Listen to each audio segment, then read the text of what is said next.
Hi, Dr. Liz Carter here, and I'm here with the part 2 of the 4-part series, 4 Ways to Maximize Your Goal Success. So if you missed part 1, I would highly recommend going back to watch that first. It's got a nice little intro and overview for the whole concept of what we're doing, as well as part 1 of the process. So we'll dive right into part 2 here, which is 3 different types of goals that you should set for yourself that I think are really valuable. Overall, because they kind of give you a wide spectrum of things to anticipate and reach towards. So the first one that I think is valuable is picking something that you're already doing and making a goal to continue doing that. So that might sound a little bit strange, right? How is that really forcing any growth or helping me achieve more, right? I think there's a few reasons why this concept is really important. For the first thing, it helps you have a path through the process, right? If it's something that you've already achieved or something that you're already doing regularly, you've seen how that process works for you. And I think that's really important to be able to look back on, maybe journal about, and see, how did I get through this process? How did I set myself up for success, right? Was it a short term? Did I just do it over the course of a week? Most likely not. Maybe it was a few years in the making. That's usually how it goes before something kind of snaps into focus. So you get this really realistic picture of, okay, this is really what it takes to achieve something that's important to me and make it part of that cultivation stage, that last stage of the process where I really am maintaining this momentum towards this thing I find really important. So that's one reason why doing something that you're already doing and making a commitment to yourself to continue doing is really important. And then of course, you know, it teaches us about that cultivation stage. The longer we can stay in it, the more depth of knowledge we have and self-understanding that comes from what does it take to really keep this going and maintain this. And I think it's also a confidence booster, right? If we're looking to achieve our goals, we kind of, it's really nice to have something that we already know we've done. And that's not to say that it's not forcing or kind of helping you grow, because I think in that cultivation element of change, that really is a massive growth process. It's very, very difficult to learn how to maintain something. So when we're starting into something new, it is really nice to have something that we know we've done, we know we're successful at, be able to reflect back on that and look at this saying like, hey, you know, I've come this far, I've really done this. You know, I can take on this new thing, I can do that. You know, and it's also a really lovely point to reflect and see how far you have come and what you have achieved, which I think is something that's really often overlooked. We're very forward driven most of the time, or living in the future with our goals. And trying to achieve them. But part of that process is that we have to kind of draw back into ourselves, rest, get perspective on how far we've come, and then sometimes our goals even shift around quite a bit because our priorities are different at that point. So it's a really fantastic goal to include in there. And the second goal that I think is really important is one that you've kind of committed to and maybe started down that path, but you're really not in that cultivation element yet. You know, you haven't really gotten to the point where you're going to the gym twice a week, or you're writing in your journal every day, whatever that end goal is. You know, you've dabbled in it and you've made some progress, but you're not quite there yet. So this is really lovely to add in, because then you have this growth opportunity and potential.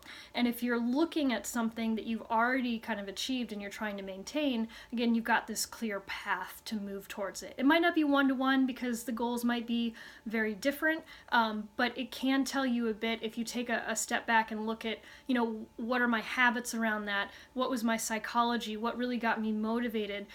Those can be massive insights into actually making this goal that, you know, maybe be right on the edge of you achieving it, snap into focus and move forward for you. And it's great because you're not starting from scratch, right? You have a concept, you have something you already want to achieve, but you're not starting from the ground up. So again, that's really a nice self-confidence booster in that, yeah, okay, I can do this. And the reality is that most goals really do take a long time to get to that action or implementation execution stage, right? There's a lot of work that has to go in before that. And this goal kind of sets you up where maybe you're already in that kind of planning preparation stage, and then just ready for that consistent execution. And the third type of goal, which I think is probably the most important, is actually a concept. So a concept would be almost like a one-word kind of phrase. What do you want to incorporate more of into your life? Gratitude, compassion, trust, understanding. All of these words are fantastic, and really worthwhile for your time and effort to dive into what those mean to you, or ones that are more meaningful to you. It's great to journal and brainstorm some words that you feel like are important. Maybe you've even gotten some insight from looking at those other two goals to see, hey, all right, this is kind of important to me. You know, what's the common thread for all these? Is it self-improvement? Is it making my relationship better? Is it making my family life better? Is it being more financially successful? Right? What's there, and what are those core beliefs around that? Right? And this is really contrary to a lot of goal setting, because a lot of people want you to be as specific as possible, right? I am going to go to the gym and do weights twice a week. I'm going to go to the gym and run on the treadmill for 20 minutes 3 times a week, something like that, right? And there is merit to that, definitely, but only once you get to that execution stage, and maybe even that preparation stage.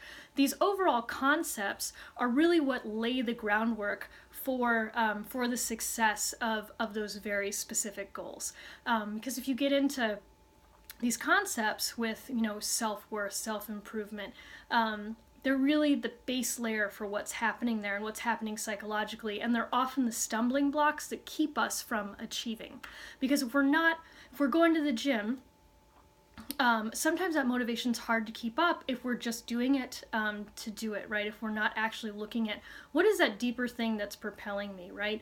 And oftentimes we'll fall off the wagon if we don't have that deeper force worked out, right? Is it my self-worth? Do I need to feel good about myself to be able to go? And then if I stop going, then my self-worth is ruined.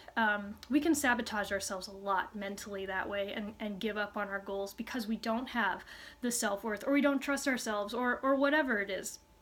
So working on these larger concepts and bringing that into your life as much as you can over whatever your time period is for that goal set can be massively helpful and really transformational. And the great thing is, you know, if you learn to trust yourself more, you learn that you're really a worthwhile person, or that you deserve to be financially successful, all of these other things that used to be road bumps just kind of smooth themselves out because you're not getting in your own way anymore.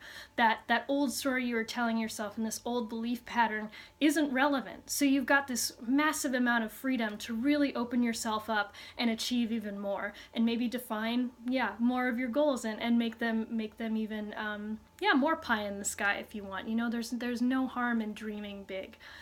You're the only limit to that. So really working on these core concepts and beliefs of what you want in your life and who you want to be is really, really key and crucial to achieving everything that you want out of your goals. So that wraps up part 2. Be sure to stay tuned for part 3, where we get into a few of my favorite strategies for that actual planning and execution stage of your goals. But thanks so much for watching.